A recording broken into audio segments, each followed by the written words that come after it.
Hello friends, आपके अपने YouTube channel साहित्यिक नॉलेज में आपका स्वागत है। फ्रेंड्स, हम पढ़ रहे हैं हरिवंश राय बच्चन जी की आत्मकथा का प्रथम खंड क्या बोलूं क्या याद करूं। इस आत्मकथा का आज हम भाग 23 पढ़ रहे हैं। हम मूल पुस्तक से अध्ययन कर रहे हैं जो कि हिंदी साहित्य से संबंधित सभी परीक्षाओं के लिए उपयोगी है। तो चलिए हम अध्ययन शुरू करते हैं।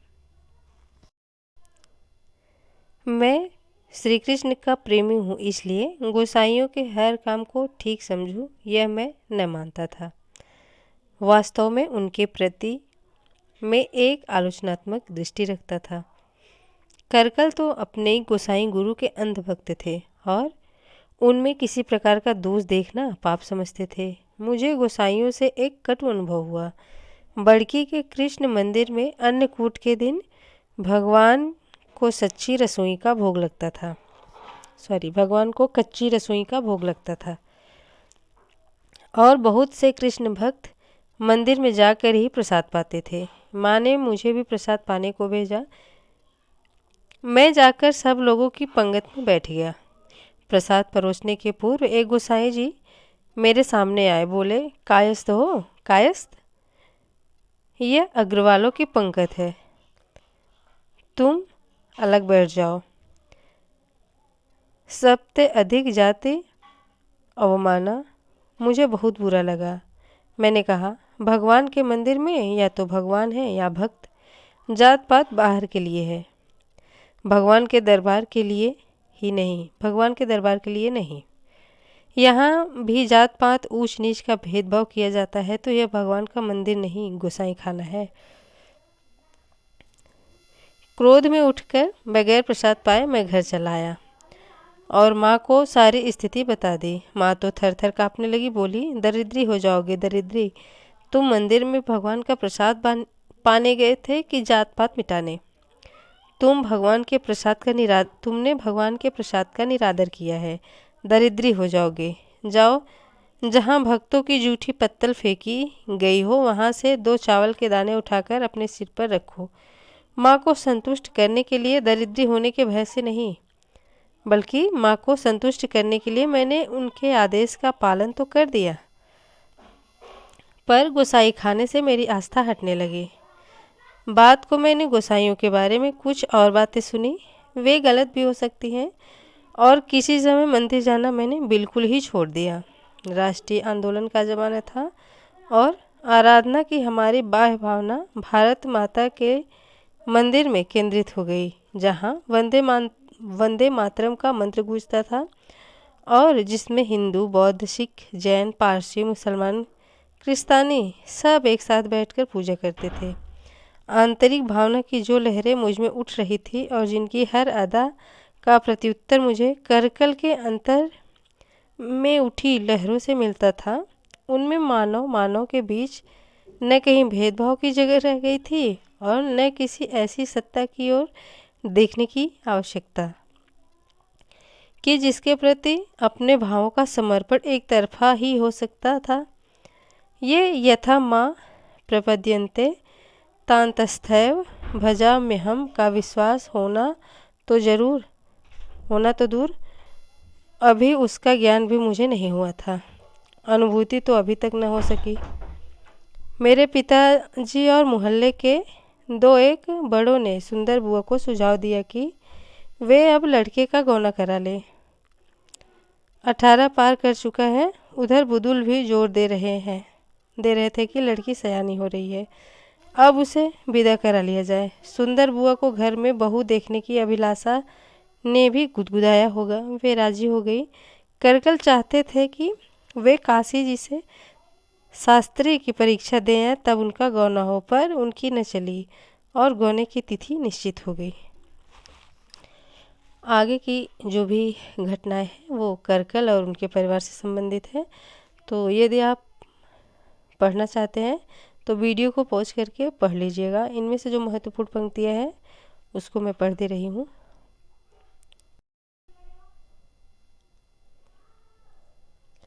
आगे कुछ पंक्तियां दी गई हुई हैं। ये पंक्तियां परीक्षा की दृष्टि से महत्वपूर्ण हो सकती है, तो इसे आप नोट डाउन जरूर करें। पंक्तियाँ हैं कि जगत है पाने को बेताब, नारी के मन की गहरी था, किए थी चिंतित और बेचैन, मुझे भी कुछ दिन ऐसी चाह, मगर उसके तन का भी भेद सका है कोई अब तक जान। लेकिन वह सब मौखिक ज्ञान था, ज्ञान नहीं अर्ध ज्ञान, किसी पुरानी दुष्प्राय पोथी पर आधारित होने के लिए विज्ञापित, जैसे पुरानी होने से ही वह प्रामाणिक मान ली जाएगी। पर आश्चर्य तो यह है कि बहुत से लोगों ने इसलिए लोगों के लिए इसी में प्रामाणिकता होती है और किताब लिखने वाले पाठक की इस दुर्बलता को समझते हैं। जब शरीर से स्थूल और मन से सूक्ष्म रूप में नारी सामने आकर खड़ी हुई, तब हमें आभास हुआ कि हमने किताब से जो सीखा था वह केवल किसी छिछले छीलर में तैरने के समान था, और उस बचकाने अनुभव के बल पर हम उस सागर में बैठने का साहस नहीं कर सकते थे जो हमारे समक्ष फैला था, शांत पर अथाह, और किसी भी समय अशांत होने की संभावना लिए। तो फिर इधर करकल और उनके पत्नी की बातें हैं, उनकी माँ की बातें हैं।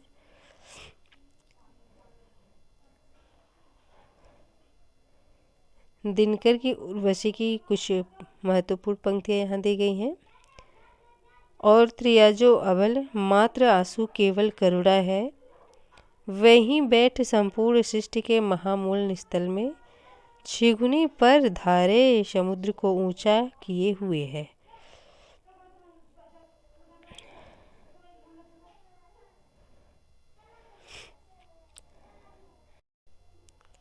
इधर फिर से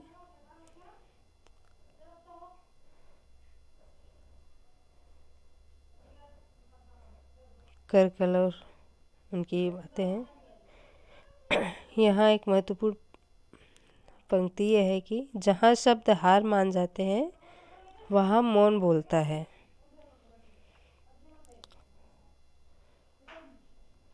तो आगे चलते हैं। करकल का देहावसान हो गया है। इसके बाद की बातें हैं।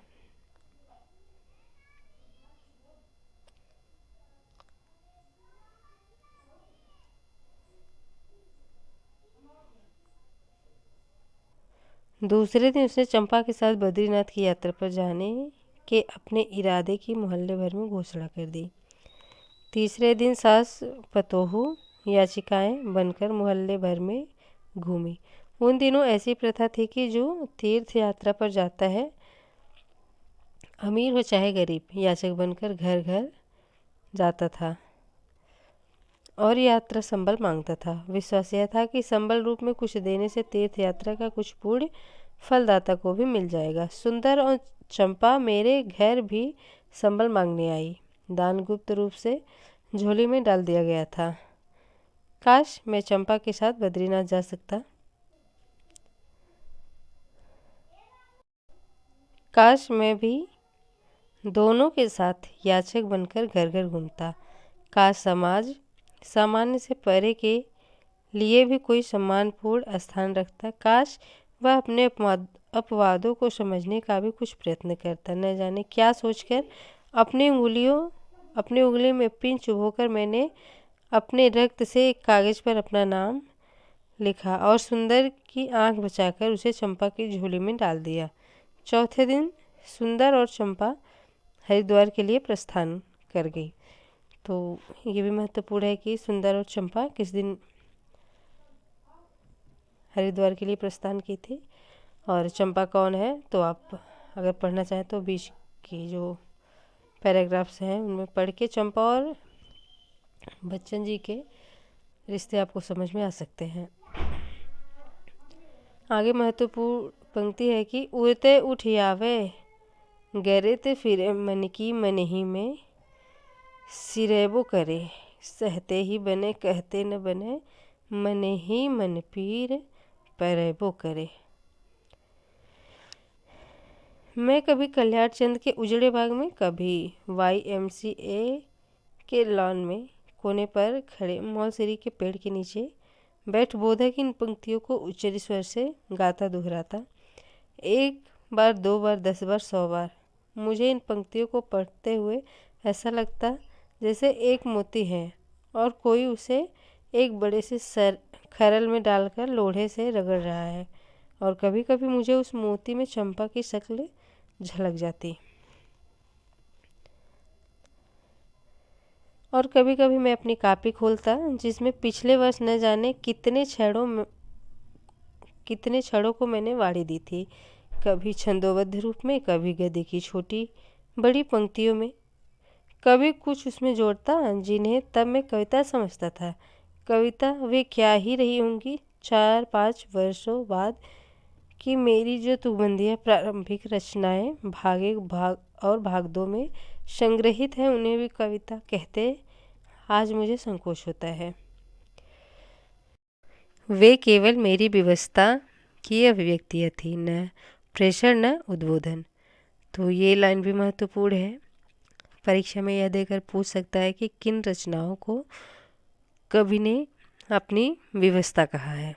तो भाग 1 और भाग 2 में संग्रहित कविताओं को। आगे कहते हैं कि वे कविताएं थी ही नहीं, वे कविता से कुछ बड़ी चीज़ थी, वे जीवन थी। मैंने जीवन प्रकाश जोशी को लिखे गए अपने एक पत्र में लिखा था, शब्दों में कवि होने से पूर्व मैं जीवन में कवि बन गया था। ओह, जीवन में कवि बनने के लिए कितना मूल्य चुकाना पड़ता है। चंपा का कोई समाचार जानने की न संभावना थी, न उसका कोई पत्र पाने की प्रत्याशा। मैंने सुन रखा था बद्रीनाथ की यात्रा बड़ी कठिन है, हरिद्वार तक रेल जाती है, उसके आगे कहीं लक्ष्मण झूला है, रस्सियों का पुल, एक रस्सी पर आदमी पैर रखता है, एक रस्सी हाथों से पकड़ता है और कदम कदम बढ़ते पुल पार करते जाता है। नीचे हर हर करती प्रचंड वेग से भागीरथी बहती है। रस्सी हाथ से छूटी कि आदमी नीचे गिरा और फिर उसकी हड्डी पसली का पता नहीं लगता। आदमी रस्सी पर चलते हैं और मुंह से कहते जाते हैं, पंछी मुख राम नाम, हिया को काहू का नाही, पंछी मुख राम नाम। आगे ऊंचे बर्फीले भयावने पहाड़ों की महीनों की चढ़ाई, तब कहीं जाकर बद्री विशाल के मंदिर का ध्वज दिखाई पड़ता है। गर्मी की रातों में खुले में खाट पर पड़ा आसमान को ताकता मैं कल्पना करता चंपा और सुंदर लक्ष्मण झूले पर से जा रही हैं। पुल डगमग डगमग हिल रहा है और चंपा अब गिरी की तब गिरी, और लो वृद्धा सुंदर भी गिरी और अब उनका पता नहीं, और नीचे हिल्लोल कल्लोल करती हहराती जाती नदी की धारा ने उन्हें निगल लिया है और मेरे मुंह से एक चीख निकल गई। और कभी मेरी आँखों के आगे आते मारग अगम भूमिधर भारे, कंदर खोह नदी नद नारे, अगम अगाध न जाहि निहारे। और मैं कल्पना करता चंपा किसी पहाड़ पर चढ़ती हुई किसी बर्फीली चट्टानों से फिसलकर गिर गई है। नीचे बहुत से खंदक है और उसका गुड़िया सा छोटा सा दिखता शरीर निसहाय पड़ा है। उसका सिर फूट गया है, वह रक्त से नहा उठी है, उसके हाथ पांव टूट गए हैं, वह मर गई है और उसे सांसारिक यातनाओं से मुक्ति मिल गई है। शरीर रहने तक मनुष्य को क्या क्या सहना पड़ता है। शरीर छूटा कि सारे दुख दर्द चिंताएं शोक संताप विलुप्त हो जाते हैं। मैं सोचता चंपा निश्चय इस भयंकर यात्रा की कठिनाइयों को सहन नहीं कर सकेगी, वह निश्चय ही समाप्त हो जाएगी, जीती नहीं लौटेगी।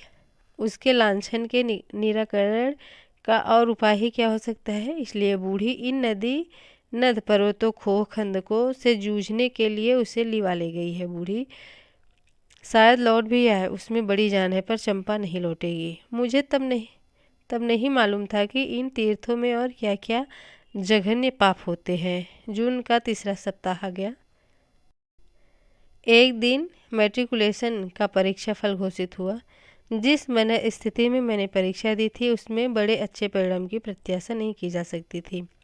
पास में हो सकता था, उससे खुशी क्या होनी थी। शायद कुछ आंसू पूछ जाते, मैं अपनी बैठक में लेटा था। पिताजी दफ्तर से लौटे तो बरोठे की ओर के दरवाजे पर क्षण भर रुककर सूखे मुंह से फेल कहकर अंदर चले गए। उनके लहजे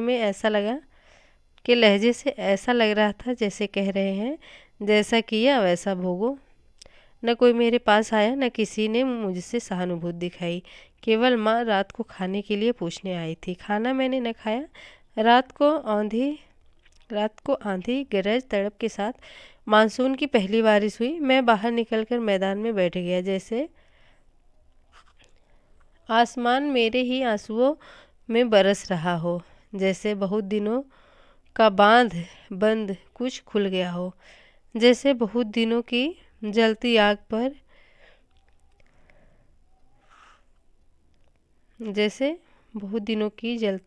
पर पानी पड़ गया हो और आग शांत ही न हो गई हो।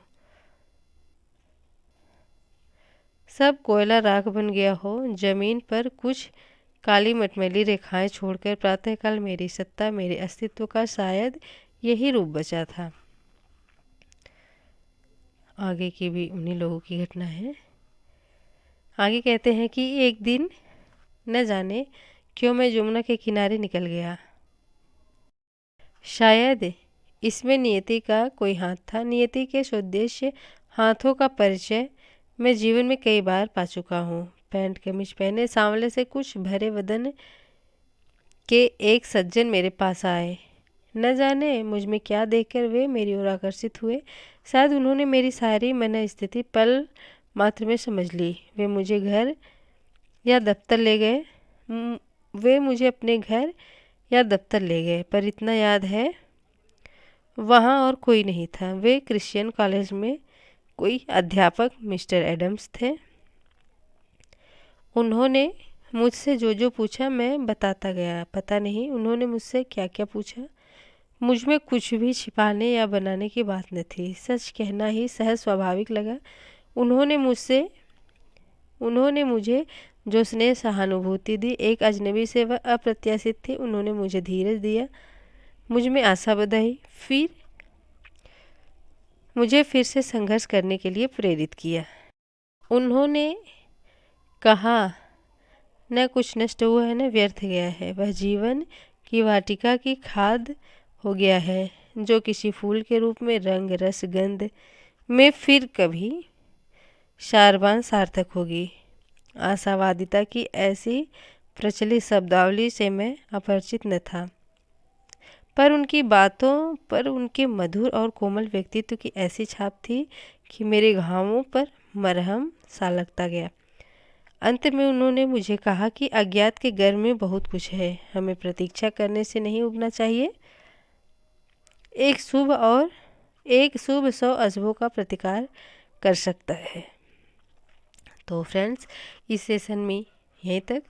क्या बोलूँ क्या याद करूँ, इस आत्मकथा की आगे की घटनाओं को जानने के लिए आप अगले सेशन को ज़रूर ज्वाइन कीजिए। Thanks for watching this video.